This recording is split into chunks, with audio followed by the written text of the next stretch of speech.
Yesterday we were discussing ethics. When I look at whether a person is practicing Dharma or not, I feel that it's not about how many mantras one is doing or how much, how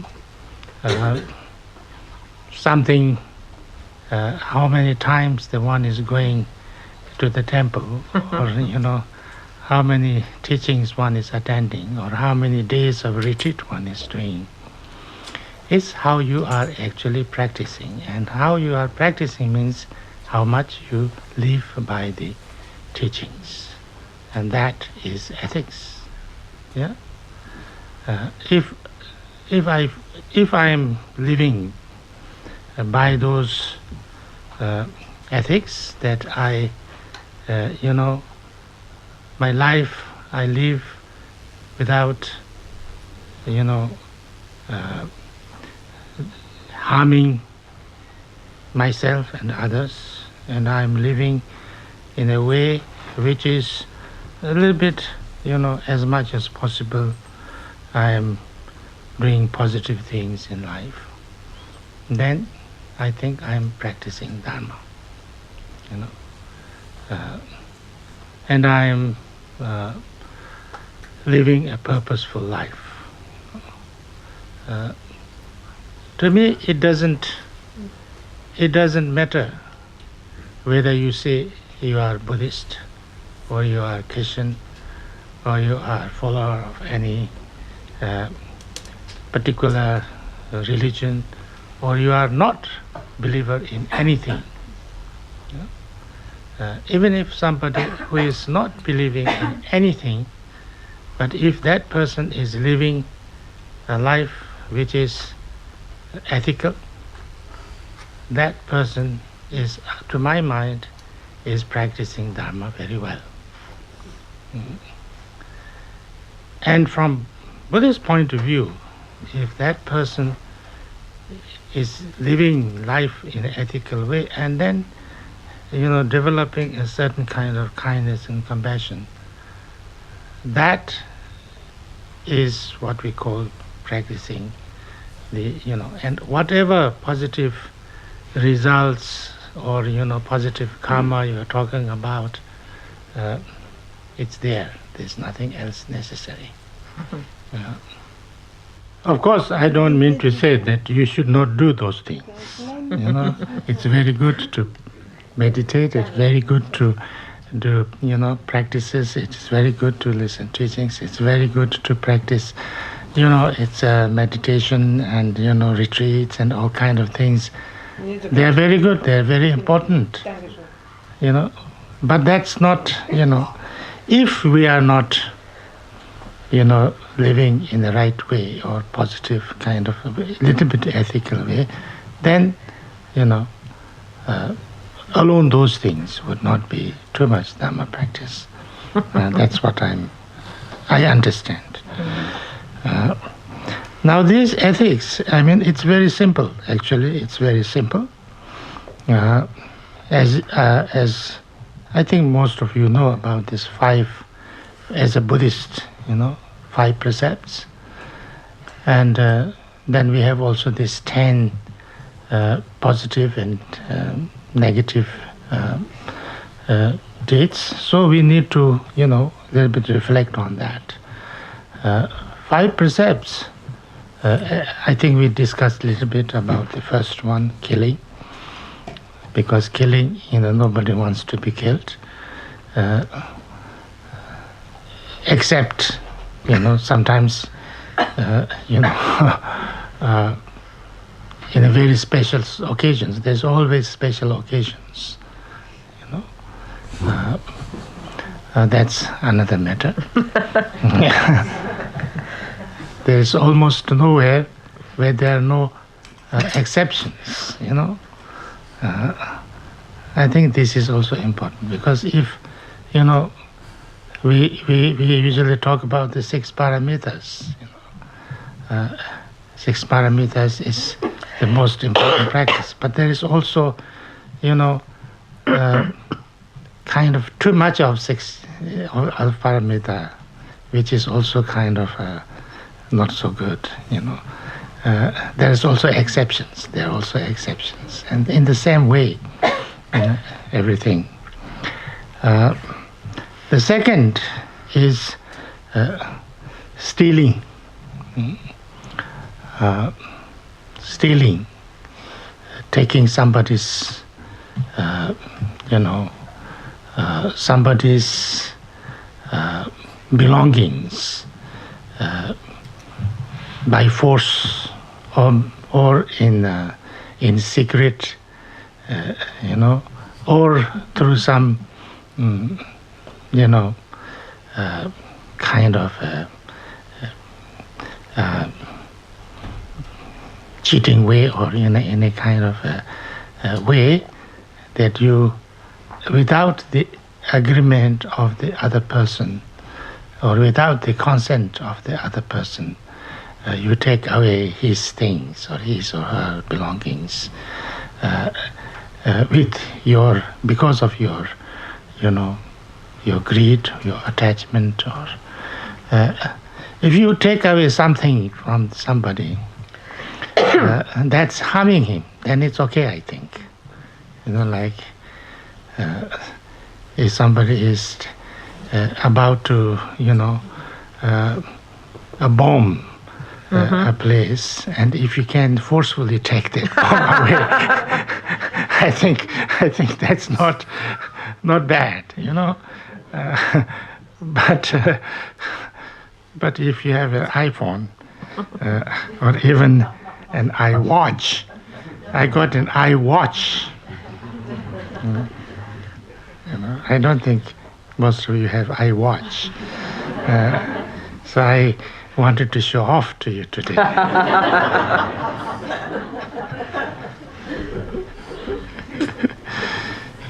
One student of mine, he became a student of mine, and now it passed 25 years. So this is the anniversary of 25th year. It has been 25 years, my student, and he didn't improve a little bit.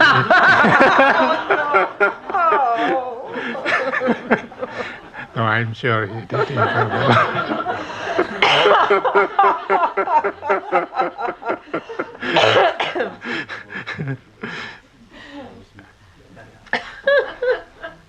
Since I didn't improve, so how can he improve? But we are very good friends. I don't see some people see me as their, teacher.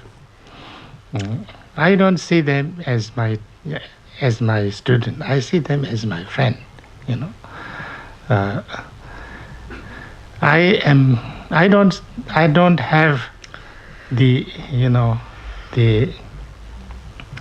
enlightened qualities. I have no enlightenment. I have no far from enlightenment. I've heard lots of teachings. Yeah, I still hear lots of teachings. I still go to teachings when there is some, even if I hardly can sometimes get up. And sometimes it's a little bit embarrassing for me and embarrassing for others, because when the teaching, even the most profound teaching, the most interesting teaching, I go to sleep. Even at the teachings of His Holiness Dalai Lama, His Holiness Karmapa, the great masters' teachings, and then you will find in many videos.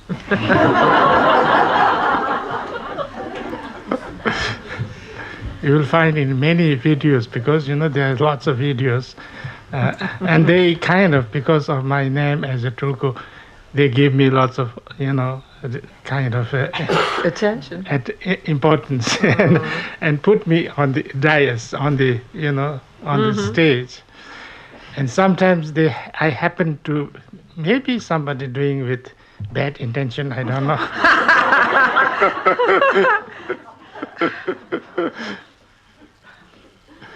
Just behind the translator. And then,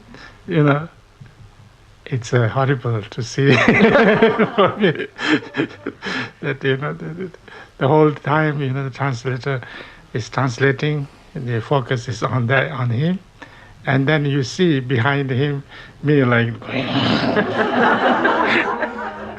Oh no, that's not true. and the whole 2 hours like that. It's quite embarrassing. Das ist ziemlich beschämend. But what to do? Recht peinlich. And it's there all the time, I can't erase it. Und natürlich ist das jetzt im Internet. Ich kann das ja nicht löschen. And thousands of them are sold. Und die werden sogar als CDs verkauft, wie ich, oder DVDs verkauft. Also Tausende sind schon davon verkauft worden.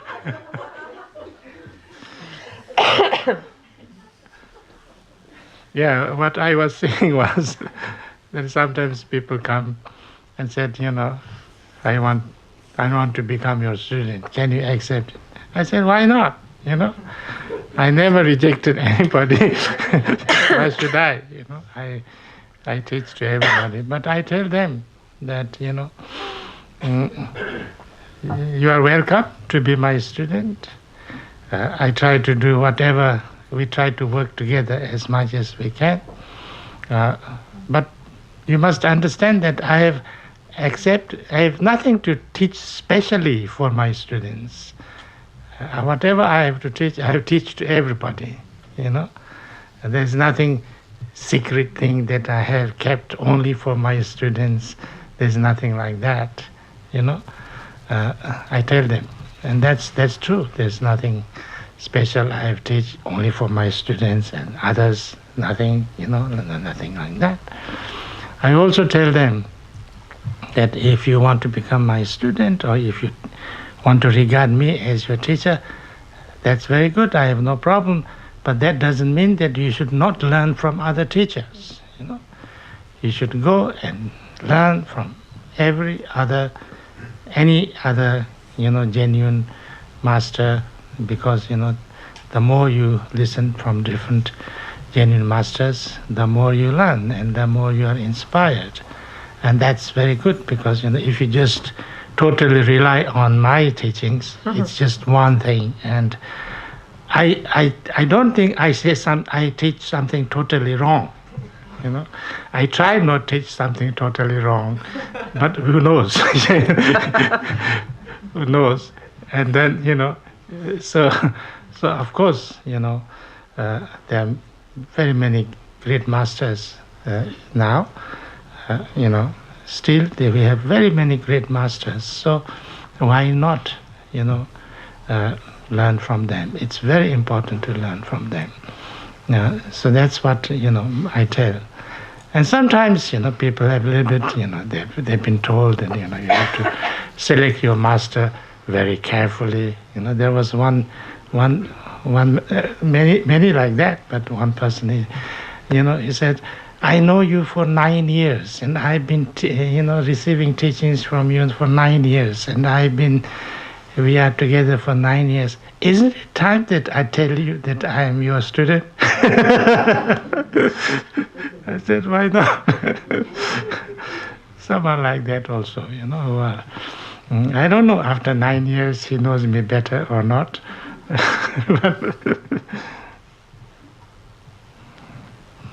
And stealing, I think there's, I don't need to explain why it's a negative thing. It's almost every, law of every nation. I think there is something about that if you steal, it's illegal, it's bad. But it is,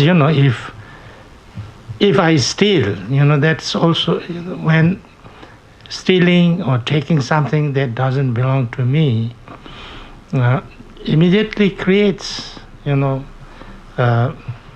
sense of fear, Maybe I have something, I try to take it, but maybe they'll know it, and then they will know it. Immediately you lose the peace of your mind. Actually, this happens with all these negative deeds, what we call that. You lose your peace of mind. And so therefore, even if you are able to kind of keep that as a secret for a while, it doesn't make you happy, because you lose your freedom. You have lots of fear and things like that.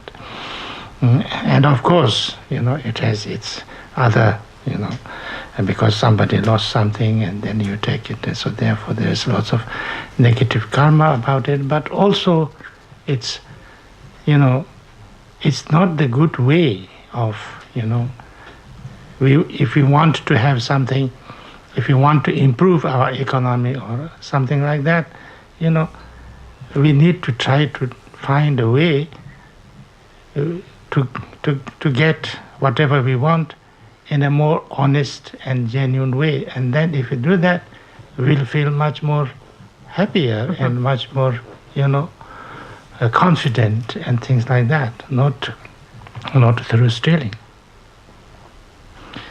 Once my family used to tell a story that one time in Tibet, somebody stole a yak from my family.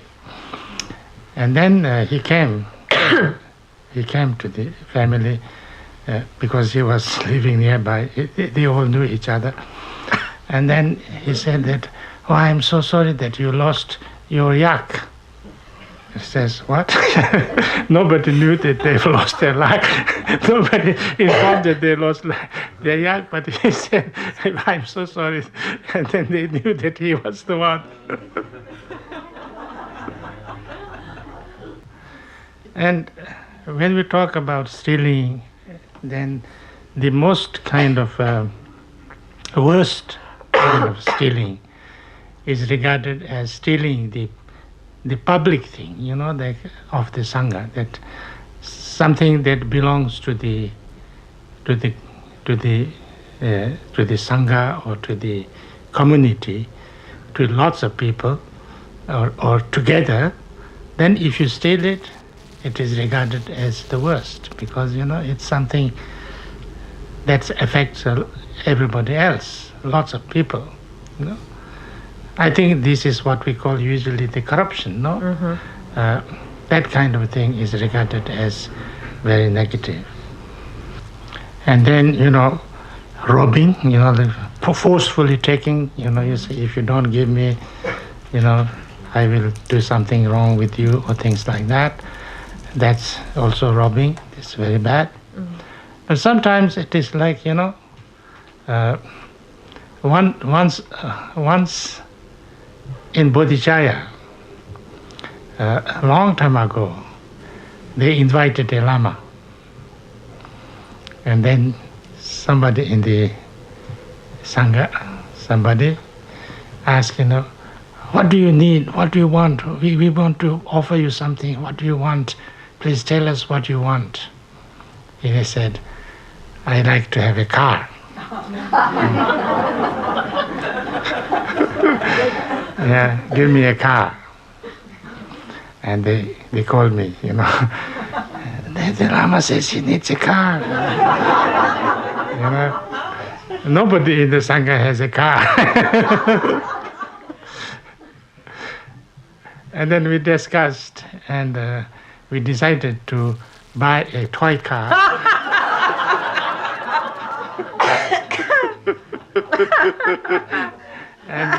and pack it nicely and offer it, And I was very happy to do that.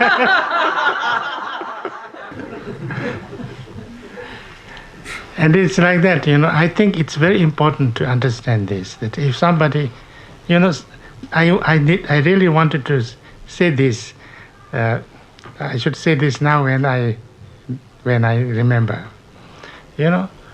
People sometimes think that your teacher or Lama or Guru or somebody has lots of power.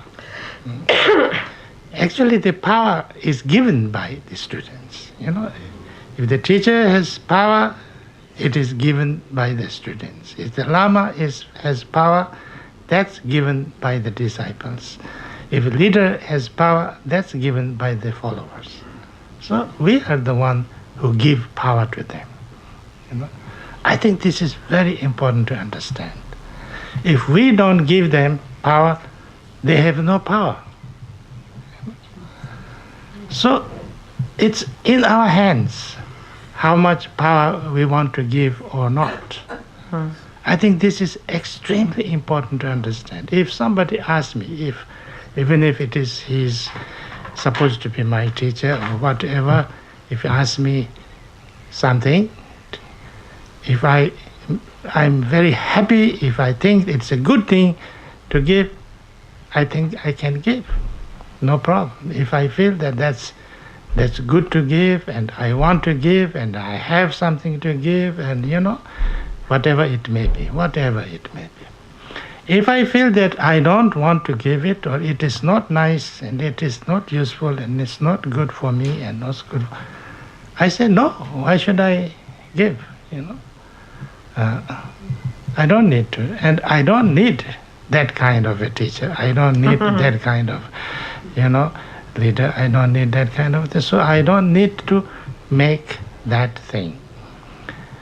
It's wrong to kind of, I think it's coming from wrong understanding. That, when somebody demands something, then I don't want to give it, but I have to give it because, and then I feel sad and I feel sorry and I feel regretful.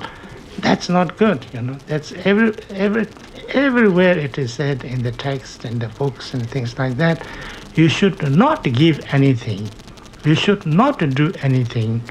Whoever asks you to do it, if you think you will regret it. Yeah? You should not do it. It's not necessary. It's not good to do that. Yeah? I think it's very important to understand. There are lots of things that we need to understand, Sometimes people think, oh, that's the culture, that's the way it is, that's their way. There's nothing like that. There's nothing called culture. There is a culture, but these kind of things are not, because somebody says this is our culture, we have to do it. It's wrong. It's not like that. It's not even in that culture. The next is, what is the next? Third one? Sexual misconduct. Is that nicht Lügen? Lying, I think, is the next. Doesn't matter this sequence. The order doesn't matter. Okay. Sexual misconduct. Huh? What? First is the three for the body, and then for the speech, and then for the mind. So lying is You can say. It doesn't matter. Das ist bei den 10 untugendhaften Handlungen. Sexual misconduct. Genau, wir sprechen aber über die Precepts. Sexual misconduct. Sexual misconduct is always regarded very important in Buddhism. Sexual misconduct. Sexual misconduct, the most obvious and most important is rape. You call it rape.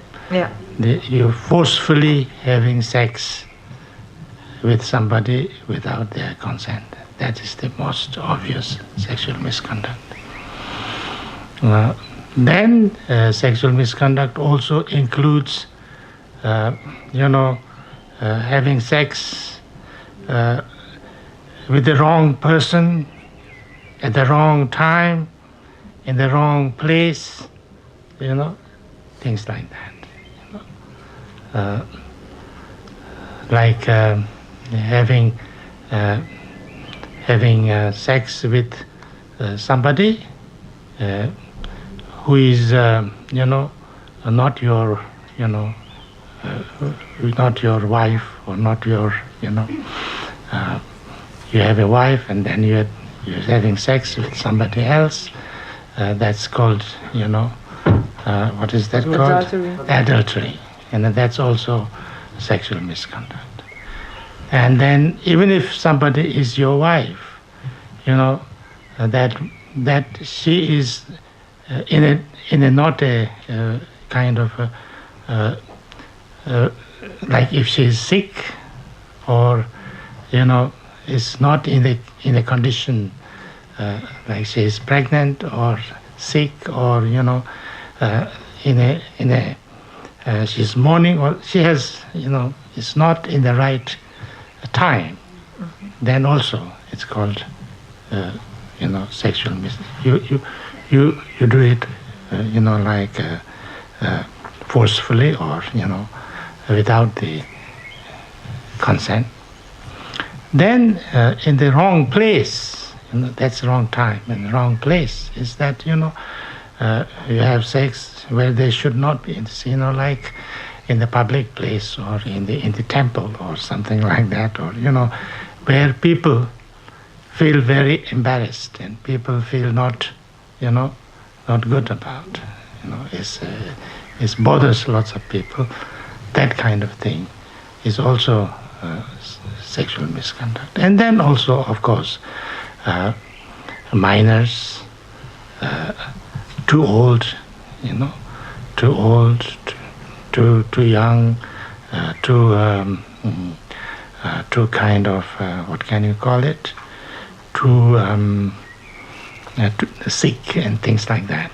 Different kind of. Now there are also different other things, like these things is more cultural.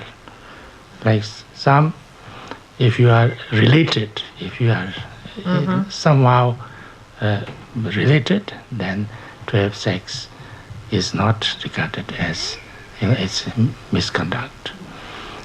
And sometimes having sex with the same sex is also in some societies regarded as sexual misconduct. Once in America, somebody was asking His Holiness the Dalai Lama, is gay sexual misconduct or not? And he said, yes, it is sexual misconduct. And then lots of gay people got very upset and angry. And later on I met some of them, and I said, actually you didn't know how to ask the question properly.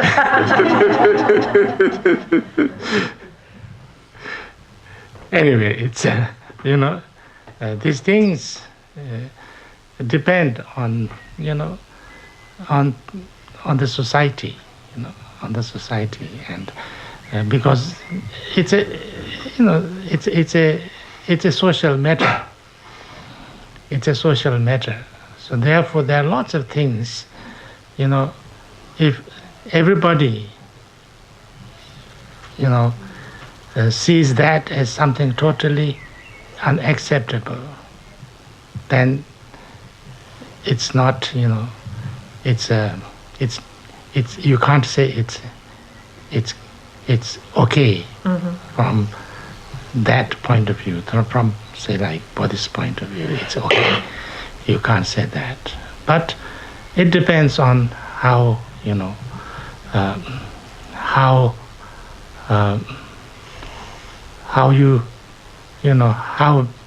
like for instance, in many countries, if you are a gay, and if they find out that you are a gay, you could be killed.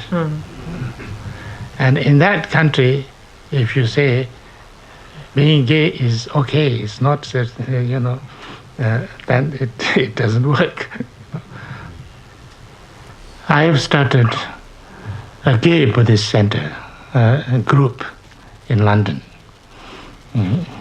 We have a gay London Bodhicharya group. And somebody wanted to start one in Tulsa, Oklahoma. And then everybody there said, "Oh, no, you can't do that. You should not allow him to do that." So I didn't allow him to do that. Anyway, I don't know. Ich habe in London zum Beispiel eine schwule Bodhicharya-Gruppe gegründet. Und dann jemand von dieser Gruppe, der war davon inspiriert und sagt, oh ja, ich gründe so eine Gruppe auch in Tulsa in Oklahoma. Und dann haben die Freunde von ihm gesagt, erlaub ihm das bitte nicht, das ist keine gute Idee. Und darum habe ich ihm das dann auch verboten. I nearly became the Lama of gays. Ich wurde fast zum schwulen Lama. Anyway. And then the fourth one is telling lies. This is when we talk about from the 5 precepts, that lie is what we call visualization. That is like, well, you can say deceiving people. Deceiving people. You tell people something that you have certain kind of qualities or realizations or some things that you don't have, and then trying to kind of deceive people and mislead people. But of course, just telling untruth, telling lies is not good, because if you tell lies, then you cannot continue that lie. If you tell one lie, you have to tell 100 lies to cover that up.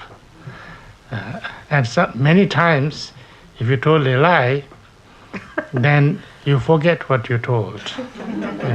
So next time you will. And also, when you tell lies, there's the story of, even small lies. A story of this Aesop's fable story. There was a shepherd, a young one, and he was in the mountains to look after his sheep. And he was there all day, doing nothing, and he got bored. And then, he said, wolves, wolves, wolves, he called. And then everybody came, Everybody came with their sticks and, with their weapons and things like that. And then he was laughing and, he enjoyed that everybody come and, it was kind of exciting. Then second time, again he felt a little bit bored and then he again called wolf, wolf, and then only few people came because, he already told a lie. So therefore, many people didn't trust him. So therefore, and then third time, actually the wolf came. When the wolf came, then he called wolf, wolf, and nobody came because they thought, he's just always telling this. And then the wolf killed lots of sheep. That happens, when you tell lie, then people stop trusting you, and then you are not regarded, you are completely kind of not trusted by the people. So therefore, you lose your respect. Your respect as a person is lost. So therefore, it's extremely important, that we don't tell lies. Sometimes people unnecessarily tell lies, I don't know why, but unnecessarily sometimes people tell lies. In India, sometimes, it's something, you ask them something to do. Oh, yes, it will be done, tomorrow. And you come tomorrow and not even started, I don't understand why they have to do that, there are many things like that which I think is very not good. It's not good for you. Then people will not trust you. So this, I think, is something important. Sometimes, it's not completely like a lie, but, there are lots of people who don't, who don't say what they think, They have different thing in their mind and they say something totally different. Yeah? And then you don't understand what they are saying or what they are thinking. I find it very difficult. In Germany, I feel that's not there. They're a little bit tough. They are really a little bit tough, but they tell you in your face, "I don't like you." And they really, that I feel is that's something or one thing, only thing that I like Germans.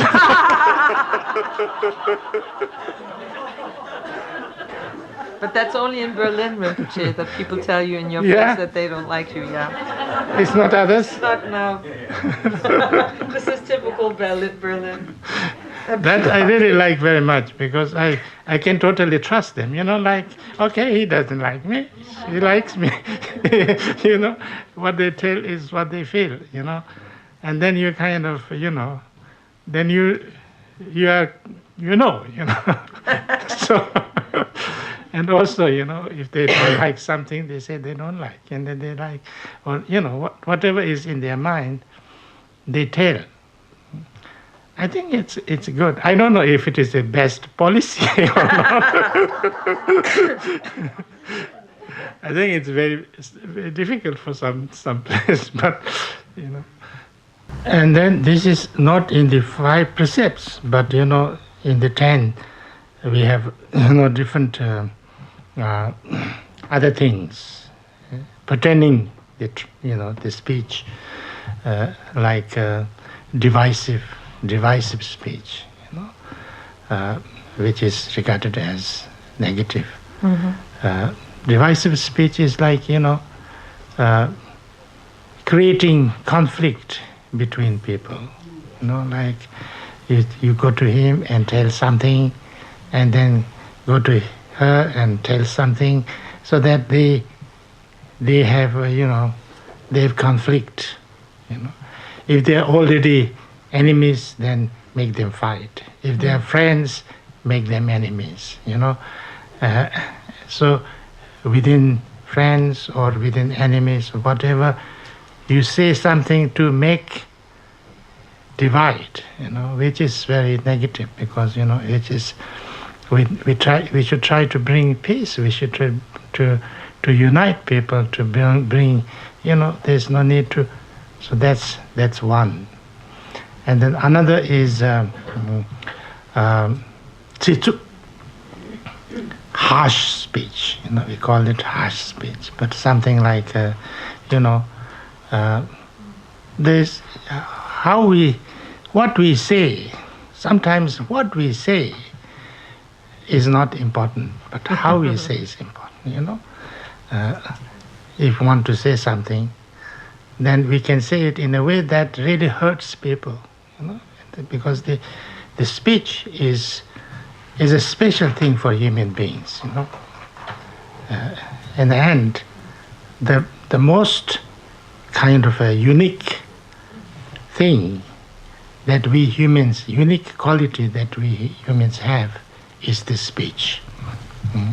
We can talk and we can communicate through speech. But that, if we use it in a way to bring more problem, then it is not good.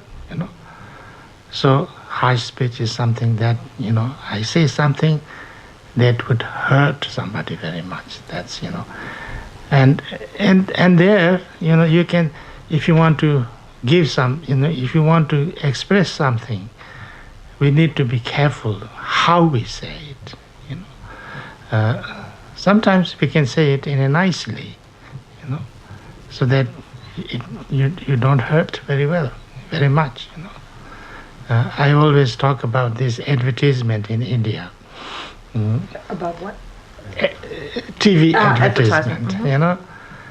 There was this TV advertisement where it's some sweets, advertising some sweets, and then there is a very beautiful girl, and then one man comes and says, would you like to please marry me?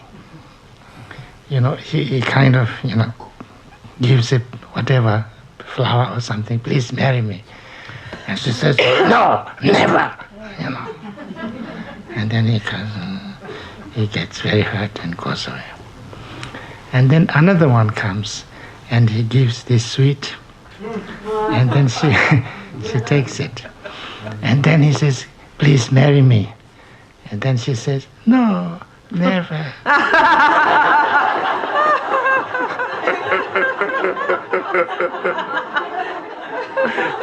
She says exactly the same thing, but because the sweet,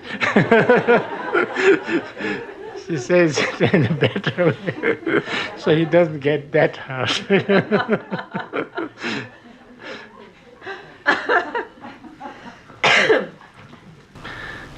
And then also we have this, what we call ngangchal, or sometimes it's called gossip. I think this is like a little bit like, what do you call it?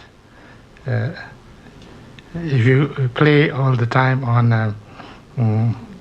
the internet. Like chatting or? Yeah, chatting, or not only chatting, but Facebook, or what you call? Social network. Social network, okay. I think this is very much that.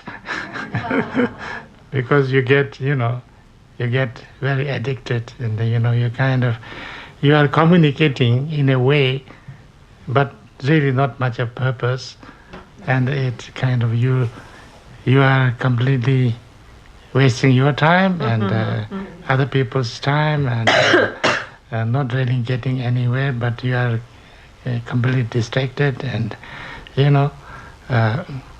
somebody in India was saying nowadays, everybody has unemployment problem is already solved because everybody is doing their own, social, what do you call it? Social network. Social networking with their two hands. So then the fifth is intoxication. What do you call it? Intoxication. Intoxication, yes.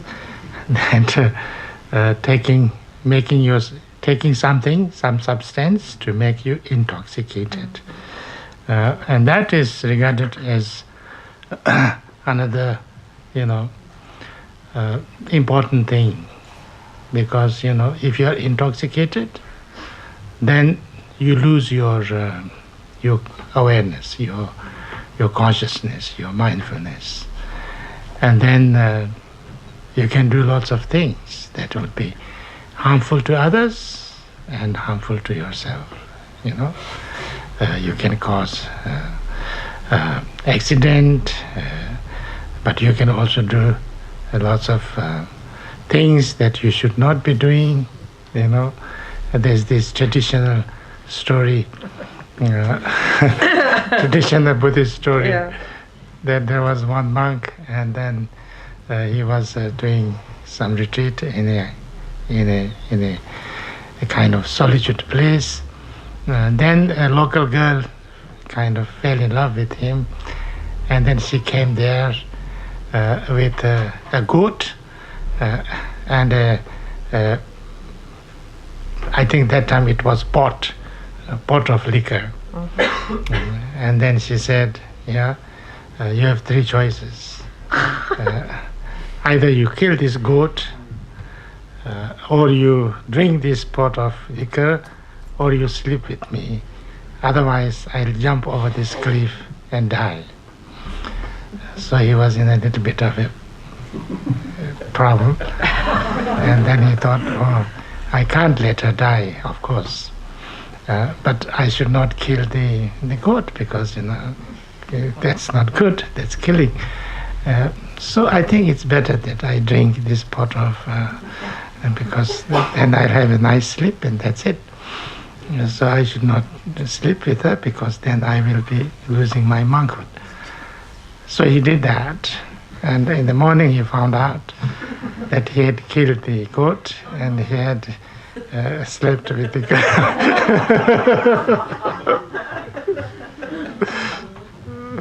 Some cultures, where they said that if you don't drink a little bit, the host become very angry. France is like that. I don't know, Germany is like that? Yeah, Germany. Yes, it's like that. Polish. More? Oh yeah, Poland. Oh yes, very important. True, very true. Sometimes, people say, oh, this is, can I do something a little bit social? Then I say, of course, you can take a little bit, just one glass or something like that. It's not about, like intoxication, intoxication. But the problem with this is sometimes, some people who have this, the problem of, what do you call it? Alcoholism. If you take a little bit, even, then they cannot control it. They go back to things. And then others,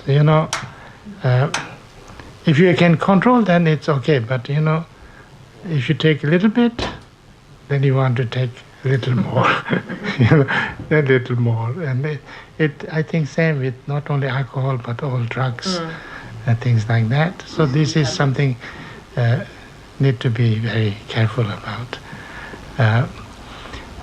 It's not that the alcohol is totally like even Buddha's time.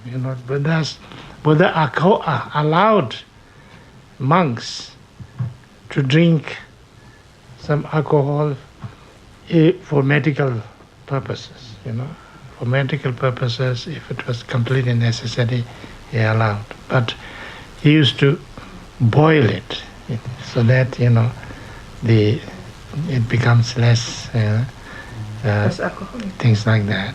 So there's those kind of things are there, but anyway, this is we understand. One needs to understand this. So the main point is the addictive factor. Yeah, addictive, and that not only addictive but intoxication. Intoxication. Okay. Und natürlich gibt es Kulturen, wo gesagt wird, dass es dem Gastgeber oder der Gastgeberin gegenüber total unhöflich ist, wenn man nicht aus Geselligkeit wenigstens ein kleines Gläschen mittrinkt. Also in Frankreich ist das auf jeden Fall so, Radek hat gesagt, in Polen ist es so und hier in Deutschland, zumindest in Teilen, ist es ja auch bekannt. Und ich werde immer wieder mal danach gefragt, ob man nicht aus Geselligkeit sozusagen oder um Gastgeber nicht zu beleidigen oder vor den Kopf zu stoßen, mal ein kleines Gläschen mittrinken kann. Und ich sage dann, der Punkt ist ja nicht der, dass das nicht möglich ist, mal ein kleines Gläschen mitzutrinken. Davon ist man ja nicht gleich total berauscht. Das Problem ist aber, dass wenn man ein kleines Gläschen trinkt, für die meisten von uns das gar nicht so leicht ist, dann nicht das nächste kleine Gläschen zu trinken und dann vielleicht noch ein weiteres kleines Gläschen. Und darum ist es wichtig, sich da sehr gut einzuschätzen, ob man das unter Kontrolle hat oder nicht. Viele von uns verlieren sehr schnell die Kontrolle, wenn es um sowas geht, und dann ist man eben doch berauscht. Und Alkohol als solches wird gar nicht als was Schlechtes bezeichnet. Auch der Buddha hat seinen Mönchen gestattet, Alkohol zu trinken, zum Beispiel zu medizinischen Zwecken. Aber dieser Alkohol wurde vorher auch gekocht eine Weile, sodass der einfach weniger stark war. Und also die beiden Punkte, um die es hier geht, ist wirklich, dass man nicht berauscht sein soll, weil das eben diese ganzen beschriebenen Folgen hat wie bei den Mönchen, plus dass es eben auch diesen Suchtfaktor noch gibt dabei. So I think I'll stop here and And tomorrow we will talk about how to work on this and also on emotion. And then, if you have any questions, we will do it tomorrow.